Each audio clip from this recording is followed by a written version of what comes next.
Hey gardeners, Amy here. Welcome to my garden. This is going to be the last video I film on this site for the foreseeable future, so I wanted to make sure that I do at least one garden tour for my move when I don't know when I'm going to be back. So I want to show you what I've done in the last 6-7 years. If you'll remember where this started, this was a conventional lawn with a perimeter flower bed. I say that lightly because it had a bunch of boxwoods, a couple of typical daylilies, and a couple of roses that had reverted back to Dr. Huey. And beyond that, there just wasn't much here. There was the island in the middle with the tree and more daylilies. Everything was yellow. I don't know. Anyway, each year I expanded that bed, made it a little bigger before I finally just cut out all the sod and went all in. Now I have different watering zones where each area gets a different amount of water, and I've planted according to the plant's needs. So let me take you on a tour of the front yard, and in the backyard I've turned it into a food forest with lawn alternatives.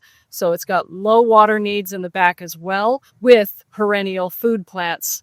And I'm pretty proud of what I've done in the last 6-7 years, so I hope you enjoy this little tour. So we'll start with the area that gets the least amount of water, because this is really the biggest conversion I did towards the beginning. This was lawn when I bought the house. I have no idea how the previous owners managed to keep this green, because it's a pain in the neck to get a sprinkler over here. It's all the way across the driveway, and it's at least 50 or 60 feet from the faucet. So I don't know if they really got a sprinkler over here every day. It was driving me mad. So I let the grass die, and then I took it out and I put in a xeriscape. Xeriscape means low water. You don't give it very much more than just what comes naturally out of the sky. And as you can see, that doesn't affect it, like the health of the plants, as long as you put in the right kind of plants. You put in plants that like the amount of water that you naturally get in your area, you really don't need to add much extra water. So in this bed, I water 4 times a year, sometimes 5. But usually 4. If we have a really dry spring, I'll give it an extra water in like April, May, sometime in there. But I water around July 1st, August 1st, September 1st, and October 1st. And again, maybe I'll give it a deep water before winter, so sometime in like mid-November or something. Because really what kills xeric plants more often than anything is drought. It's not the cold in the winter, it's drought. They don't have enough water going into winter, and that's what's more likely to kill them. So I will give them a nice deep water before winter, but other than that, just a few times a year. That's really all I do for this bed. I have a bit of a jungle this year. This is biennial Gora, spelled G-A-U-R-A. I've pronounced it so many different ways. I have a video coming out on this soon. Stand by for that. And actually almost all of the native plants in my yard I did manage to film videos on before this move. So stand by for a whole series on native perennial plants. This is a biennial, this tall thing back here. And so the first year it gets just a little rosette of leaves, really pretty, really attractive. And then the second year it bolts. And this has been blooming since late June. And it's going crazy. It's going to keep blooming until winter kills it. I am in love with this plant. It's stunning. It's 10 feet high in some sections. The only problem with it is it does tend to reseed profusely, and it will put itself where you may not want it. So if you put this kind of a plant in your yard, you definitely want to keep it under control, move the seedlings where you want them, etc. But underneath the Gora, there's a whole lot of other stuff going on in here too. I have several different sedums, lupins, lavender, and sempervivums, which is the scientific name for hens and chicks. I did lose a lot of my lupins this year. You can see this one back here kind of behind the mailbox. I lost a lot of lupins. They got aphids really, really bad, which I tend to let nature do its thing, but I waited a little too long before I intervened, and the aphids actually killed my lupins. And I don't know if that was the only problem or if the heat didn't help as well. Not sure, but all of my existing lupins died. But they reseeded. I've got several other little volunteers coming up instead. So I still have lupins, just not the ones I used to have. Same bed, but back a little farther. This right here is Rudbeckia Cherry Brandy. And I really enjoy this one because my only thing about Rudbeckia is it's another yellow plant. I have tons of yellow plants. I don't need more yellow flowers, right?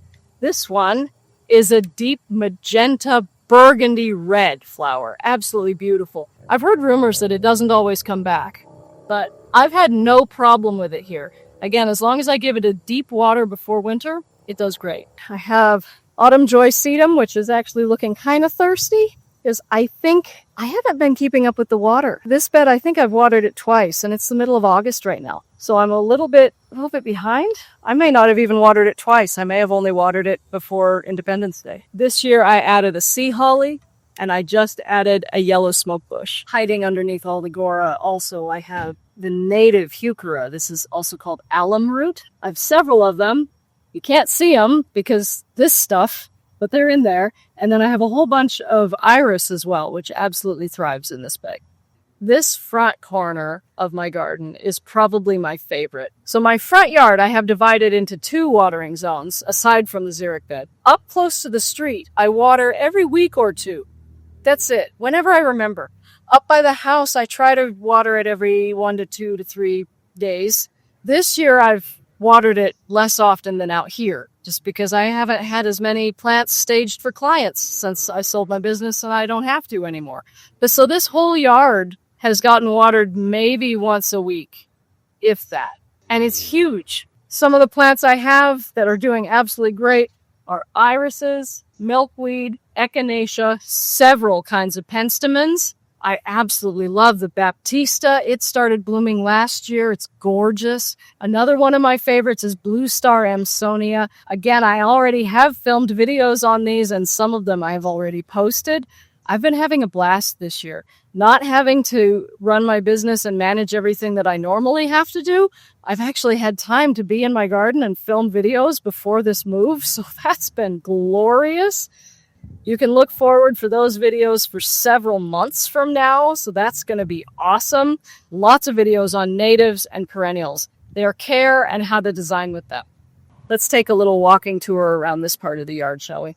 So I have more biennial Gora. It is everywhere. It's spread all over the place, 2 years ago, and it's now blooming. That white flower down there, that's buckwheat. That one, it's the first time that's really bloomed, and it's absolutely gorgeous. I'm really enjoying that one. The echinacea and rudbeckia are all pretty much done for the season. You can see a couple of allium heads back there. Those are spring bloomers, and they're definitely done. But I like to leave those heads because they're so interesting all year. And that's hyssop, anise hyssop, which is a type of mint. I have liatris that's now blooming. I have 3 different kinds of liatris in my yard. This is one of the taller ones. The regular gay feather that you can buy at pretty much any nursery. I have lots of that. I've been letting it reseed for years. And then there's a third one that didn't come back after I planted it. And I don't remember what its name was, but it was like 6 feet tall. It was absolutely amazing. Milkweed is going crazy. And then the goldenrod is just starting to open as well. So this is mid-August. This is what my garden looks like in mid-August. I have a couple of tall phlox. These really need more water than what they're getting here. That's why they're so short. But they're still alive, so props. This back here, just the other day, I planted this one. I found this in the spring. It's a plant that I've been wanting for years. The problem is they're typically not hardy to my area. This is called a beautyberry. And in the fall, they produce these stunning metallic purple berries. Not kidding. They are metallic and they are bright purple, like shiny. They're amazing. Ever since the first time I saw one, I wanted one. The problem is the American beautyberry is not hardy to my cold region in Spokane. It won't survive the winters. Trust me, I've tried. Unfortunately, this is one of the Asian varieties, but it's not the one that has escaped and become invasive in some parts of the country. So again, I have a video on that coming out. That one might be a while before I get it edited and posted, but it'll come out at some point. You might remember a couple of years ago, I divided up the zebra grass that I had by my front steps. It was too big. It got too in the way of the steps, and so I divided it up and moved it. There's that one. The other one did not make it. I planted matching pieces on either side of the yard. This one's doing great. The other one died. So it is what it is. I love this little corner back here. Last year I had dahlias here. They had like purple leaves and bright pink flowers. They were absolutely amazing. And they played off of the pink snapdragons, the yellow rudbeckia, and the white phlox. The color combination was amazing. And I would have loved to do that again, but this year I just did not have time for annuals. That was not a thing that I was going to do. So dahlias did not get planted, neither did my canna lilies. But this back corner is still very pretty in my opinion. This here is Agastache. This one's fairly new to my garden as well. I think I planted this 2 years ago maybe. Absolutely stunning. Definitely add this to your garden if you can find one. Just make sure to get a straight variety, not a hybrid, because the hybrids tend to die. They're very wussy. But the straight variety of natives are tough as nails, and I absolutely love them. They're great. I love this soft green, almost gray foliage, and then the coral flowers. Beautiful. So now we're getting into the part of the yard where I try to water every few days. Underneath my weeping cherry, this is the only part of my front yard that gets any shade at all. So I have a big old rhododendron by my front door. And then there's strawberries, which came with the house. They don't do well because I don't fertilize them enough. And then we go underneath the weeping cherry. The thing about this weeping cherry is when I bought this house, you couldn't walk on this walkway because the cherry was completely covering it. So this little archway thing is something that I've done over the years. I have pruned and trained it to grow like that. And now I have almost a pergola over my walkway, and I love it. And the flowers are also weeping. So the first year I was here, when I was so excited to see my cherry bloom, it looked absolutely pathetic because you couldn't see the flowers from the front. You have to walk underneath the cherry to see the flowers. And now that I have an archway, you can actually do that. And it's stunning and lovely when it's blooming. Underneath the cherry, I have this cute little shade bed back here. Now, several of these plants need more water than what I tend to give them, like the Licularia, the Regertia. This should be 5 to 6 feet tall and wide, but it's not because it doesn't get enough water. The Ligularia just barely hangs on. It blooms, it does its thing, but it doesn't get big because, again, I'm not giving it enough water back here. If I wanted them to get bigger, I could top dress with some mulch or like compost or manure and then water them more often, and they would get much, much bigger. That's just one of those things that I haven't had time to focus on and do. But I also have hellebores, lots of hellebores, and I managed to find trillium bulbs at Costco last year and again this year. And they did come up. I don't yet know about the life cycle of trillium because they're all gone now. A couple of them got weeded out by an employee, unfortunately, but I think the roots are still going to be okay. So cross my fingers there. But the one that didn't get weeded out has also passed, gone, whatever. I don't know. So they might be the kind of plant that just dies in the summer naturally, in which case, hopefully they all come back. But yeah, I planted trillium all through here. The other thing that I've planted that I've never had good luck with is right here. This is a stilby. It's one of my favorites, but it, again, needs more water than what I give my plants. So it has never done well. I've never had great luck in my gardens with the stilby, but it's absolutely beautiful. I love the feathery, usually pink or white flowers. Absolutely gorgeous. So right here in my side yard is where I do all of my lawn alternative experiments. This spring, I started a new experiment with a new plant I had just discovered called yak yarrow. It's basically Achillea millefolium, which is yarrow, but it only grows 4 to 6 inches high. This is super exciting because yarrow is one of my favorite lawn alternatives. It's very low water once it's established, but you do have to mow it. So yak yarrow would eliminate that need for mowing, and it would still bloom at only 4 to 6 inches high. So this was super exciting. I tried germinating it, but I forgot to set my timer and my hose. And so it went for weeks with me forgetting to water it. It did germinate, but then the seedlings died because it suddenly got really hot. So that experiment did fail, unfortunately, but I do have a lot of yarrow growing in here from previously. And I'll see what I can do with it next year. We'll see what happens if I come back in the summer and I can have a look at what's going on in here. The people renting my house, the tenants, are lovely and they know what's going on over here. So hopefully they'll just kind of let it be and maybe it'll germinate and grow. And we'll see what happens with it. The other things I seeded at the same time were salad burnet and Alsiki clover. The salad burnet did great. It survived even without me watering it. Tough as nails plant. This is the kind of thing I want for a lawn alternative. So that one is now very high on my favorites for lawn alternatives. And I love just the frilly, lacy leaf. It's really cool. It's supposed to taste really good, which I forgot. I haven't tasted it yet. So here's the leaf. Yeah. Tastes like a green leaf with a little bit of a hint of something, almost pepper. Ooh, now I'm getting cucumber. Tastes good. Yeah. So you could grow a lawn and eat it too. Why not? And then the Alsiki clover, I haven't seen it bloom yet, so I'm not positive which clover is which, but I'm pretty sure these bigger leaves down here that I'm looking at are the Alsiki clover. So it's doing all right as well. It was just the yak yarrow that died. But, you know, that was kind of the highlight of the experiment, so that's unfortunate. And then this bed next to my house, just ignore that. I never get over there to weed, so it looks terrible.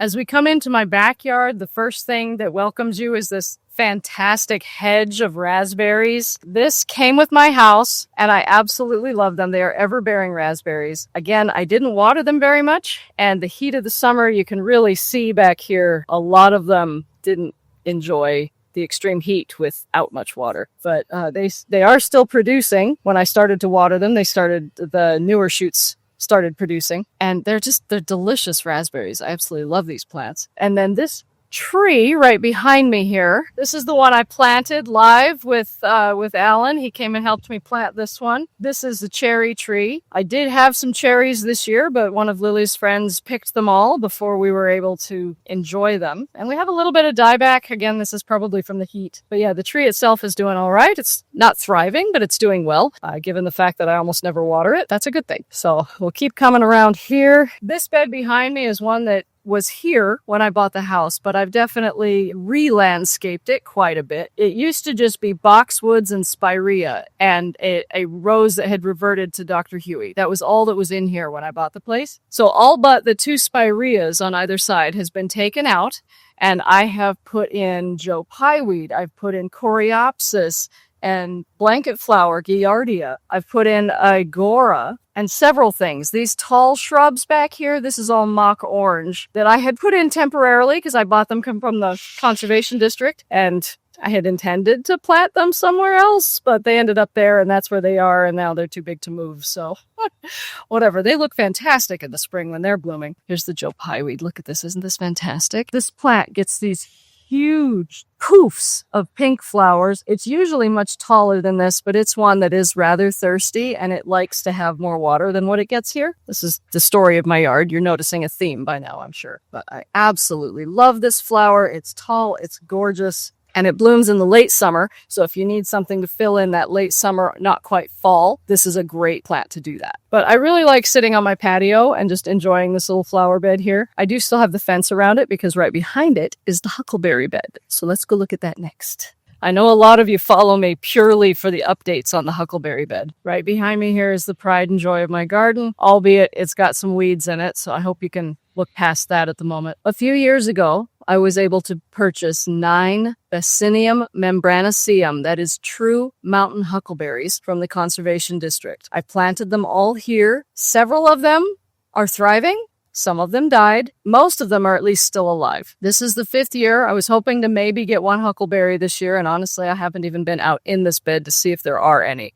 So this will be almost my first time even stepping in it all year. I've been so busy, I haven't even looked out here yet. I've also added several other things to this bed. So again, I've got the mock oranges along the back fence over here. I've got this huge elderberry that keeps insisting on flopping no matter how much I try to train it and prune it and make it go upright. It wants to flop and grow straight like ground cover, so that's been an adventure. I have morning glories, the nice kind, not the weedy, invasive kind, but I've got morning glories that grow along this fence, and they're sweet little purple flowers, absolutely beautiful. I love them dearly. And then this spring I added josta berries and more raspberries around the outside. But inside the fence is where the huckleberries are. So let's go have a look and see what's doing well and what's maybe not. So inside each of these tomato cages is where the huckleberries are. That way I don't lose them. This one is kind of being taken over by creeping time, but there it is. It's still there, and it's big, and it's beautiful. Seems very happy. Hold all this back so we can get some more light and airflow. It is. Oh, amazing. So excited. Then I have volunteer raspberries coming up from freaking way over there. So I still have one that's alive. Let's go check the others. I think this one may have died. No, this is one that has sadly perished. So I also did kind of an impromptu experiment last year. I did a soil test and found that the soil was deficient in nitrogen. So I added nitrogen to one huckleberry on camera, but didn't really have time to do all of them in that moment. So this one right here got a nitrogen fertilizer and the others did not. It actually seems smaller than the other one, and it's got a lot of leaves that had been eaten by something and some tip dieback. So that's interesting. And it's also got a little bit of, this is called intervenal chlorosis, where the veins are dark green and the space in between them is a light green. That's usually an iron or a manganese deficiency, one of the two, not usually nitrogen. So I almost wonder if adding the nitrogen did a little bit more harm than good. Interesting experiment. That one is interesting. The adding the nitrogen caused more harm than good. And it might have just been other factors that I'm not aware of. It could be a lot of things that have happened. Okay, and here on the other side, I have one more that's definitely still alive. And that's right here. This one actually put a flower on last year, and I thought I might get a fruit, but it didn't pollinate.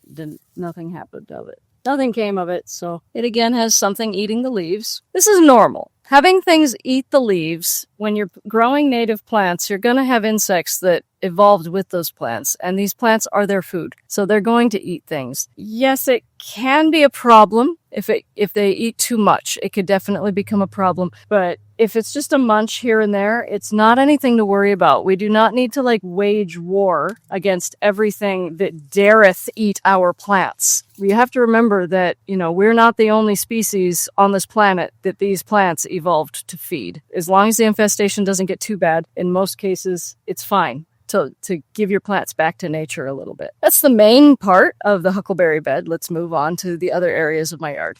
This is the elderberry that I have in my huckleberry bed. I absolutely love this thing. The berries are ripe right now. I don't even know how to describe the flavor. It's not sweet. It's not sour. It's not bitter, but it's a tasty berry. Most elderberries, I think, if I understand it correctly, are not poisonous, but the seeds have trace amounts of some constituent that is. But if you juice the berries themselves are not poisonous. And the thing that's in the seeds only affects some people. So for the most part, you should be fine. But don't take my word for that. Know which elderberry you're eating before you go and eat it. And make sure you understand if it's good for you or not. The juices, however, are incredibly healthy. Very good for your immune system and just your whole body. It's really good stuff. So having an elderberry in your house is great for cold and flu season.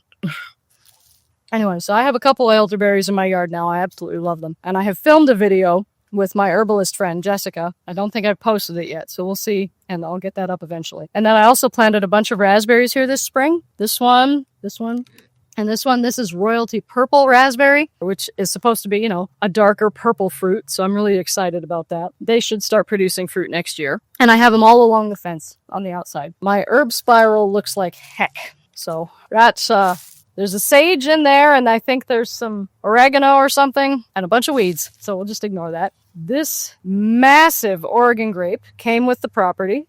They're good.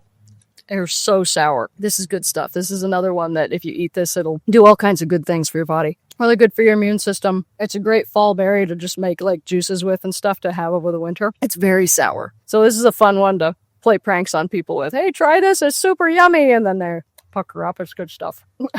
This one, I have a video on how to prune this. It's a job, let me tell you. But then along my back fence line, when I moved in, there was nothing here. There were these weird fence posts for somebody had a chain link fence that was only about 2.5 feet high. And I thought, well, this is weird. I just have to take out these posts. But then I realized I could totally string a wire between the fence posts and grow grapes. So that's what I've done. And I have grapes all along my back fence line now. And they are also just coming ripe. These are just starting to come ripe now.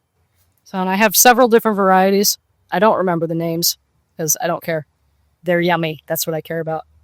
So I have grapes here. I have a golden currant over here. Just finished a video on that one as well. So if you want more details about any of these other plants, I have other videos that go with them with lots of details on how to identify them, what species they support in the ecosystem, and how to grow them and how to design with them. So I really wanted to put a focus of design in my plant videos so that you could see this is blooming now along with these plants so that you can put it in a grouping in your yard and make your yard really, really pretty with groupings of things that are blooming at the same time. I have a bunch of soapwort still in here. I did plant it on purpose. I don't know that I regret that, but I definitely don't want it to spread any farther than it already has. And then down in here somewhere, I have a witch hazel. I have a few of them. Again, I bought them from the conservation district, healed them into the ground, and here they sit still. Witch hazel is super cool because it blooms in January and February. So you get some color in the winter, but it does have these really big, pretty leaves for the rest of the season as well. It's getting eaten by leafcutter bees by the looks of it. I thought I had 5 or 6, but it looks like only one of them is still alive. And my grapes keep taking over. Yeah, the grapes are everywhere. If there's one thing that grows aggressively, it's vines of all sorts. This is another tree that I got from the conservation district and healed in temporarily, and now it's huge. I don't even remember what this one is. And I feel terrible admitting that. It's got a really cool leaf. I could look it up if I really needed to, but I am past caring at this point. It's just a really pretty tree that I really like having it here. And then there's this big concrete pad that we have no idea why this was here. I was thinking of making one of those wood fire oven things here, but we ended up putting my kids' playhouse there. And so that's gone now since we're moving. And then this back corner, pardon the weeds, this is the last bed I ever get to, and I haven't gotten here this year. This back corner is where the Japanese knotweed used to be. And there is still knotweed on the other side of the fence because it's growing under the neighbor's garage, like it's under the foundation. There's no way to dig that out. The only control would be chemical. And the last 2 owners of this house next door haven't cared enough to let me tell them about this. So it's up for sale again. Maybe the new owners will care. I don't know. But as far as they're concerned, it's out of sight, out of mind, and they never see it, and so it doesn't occur to them to have to control it, despite me repeating that this is a noxious weed and you really need to get it gone, and they haven't. So I just have to keep it out of my yard, which is its own adventure. I did plant an apple back there. That's another one that died in the heat this year. But then there's this peach. This is the other tree that Alan and I planted in a live tree planting class a few years ago, and I posted that video. Check it out. It's a full hour long. But this one is doing great, despite the heat. It doesn't get much more water than the apple in the corner, but this one's doing fine. Another thing to note about the apple is that it was a Costco tree. And Costco trees come with maybe one decent feeder root, and that's it. And so it's never done well. None of the Costco trees I bought for that experiment back in 2020 survived now. That was the only one that was alive, and it's now dead. So I do not recommend Costco trees. They don't have enough roots to support them. Again, I have more grapes along the back, and then just a whole lot of weeds. So let's just move on, shall we? Let's keep going. This grape came with the house, and we're now on the side of my house where like the compost bins are and whatnot. But then if we come back up here, I did not plant a single tomato this year. These are all volunteers. And is it just me? Sometimes the compost tomatoes that just volunteer on their own, those are the best ones. And these are delicious. I got several Sweet Millions. I got one that's like a pear shape, and I've got one that's a medium size that's great for salads. Just volunteered. They're wonderful. And then as a ground cover in my vegetable garden, I let purslane grow. And again, I have a whole video on purslane versus prostrate spurge because purslane is edible, delicious, and very nutritious. Spurge is poisonous. They look very similar, so don't get them mixed up in a salad. But I do let the purslane grow because it's delicious, nutritious, and it's a really great ground cover. It helps keep the soil shaded so it stays a little bit wetter a little longer and helps keep the other plants happy. I'm going to have a snack of it right now. This one's purslane. These are the flowers and the seed pods. I don't want to just pop it in my mouth like that because I'll get a lot of flowers and seeds, but the leaves and stems are delicious. They're quite lemony, so often I'll just come out here and hand water, and have a little snack while I'm doing it. About 3 years ago now, I took out the 2 burning bushes that were in the spots behind me, and I replaced them with an elderberry and a oak leaf sumac. And then I added another oak leaf sumac over in the far corner. Much better as far as the quality of the plant and giving back to the ecosystem, because burning bushes are becoming invasive in some parts of the country. It's unlikely that they will become a real problem in Spokane because we don't get enough water, but I have seen them germinate and grow where they don't get water. So that's not the only thing that can be a make or break, like they'll either take over or they won't. situation. So for my clients and for myself, I am no longer planting burning bushes and several others that are also becoming problems in other parts of the country. So it's burning bushes, barberries, butterfly bushes, and Callery pear trees. I won't plant any of those anymore because they are becoming problems in other parts of our country. They are not native to the United States. They are mostly native to Asia. They are actually causing a lot of harm, not just from displacing our native plants, but also because birds are eating the seeds and the berries, and those seeds and berries are not nutritionally complete for our birds. So our birds are eating them, becoming nutrient deficient, and then they're pooping out the seeds along their migration route with a healthy dose of fertilizer, which is helping to spread the problem further. So it's a big picture problem, and it's one that I don't want to contribute to. So I, again, will no longer be planting those, and I'll take them out whenever I can, and instead planting natives. So again, this is an elderberry, native to our area. Oak leaf sumac, native to our area. They are beautiful. I do think they're planted a little too close to the house. And having seen now firsthand the growth structure of these elderberries, most of them want to fall over sideways. There's several landscape varieties, which I'm more used to, that grow straight up and then weep just a little bit. These ones are they want to lay down. And so I've had to pull the grass line out quite a bit to accommodate this thing. Anyway, if I do this again, it'll be planted a little farther from the house, is all I'm saying there. But I absolutely love them. I highly recommend putting these in. Just make sure you have enough space to plant them correctly. Thanks again for watching, everybody. If you enjoyed this video and you learned something new, make sure to tell me by hitting the like button down below. If you have any thoughts, comments, or questions, leave them in the comments down below. And if you have not already subscribed, please do that so you get more gardening content in your video feed every week. Thanks again for watching. I'll see you in the garden.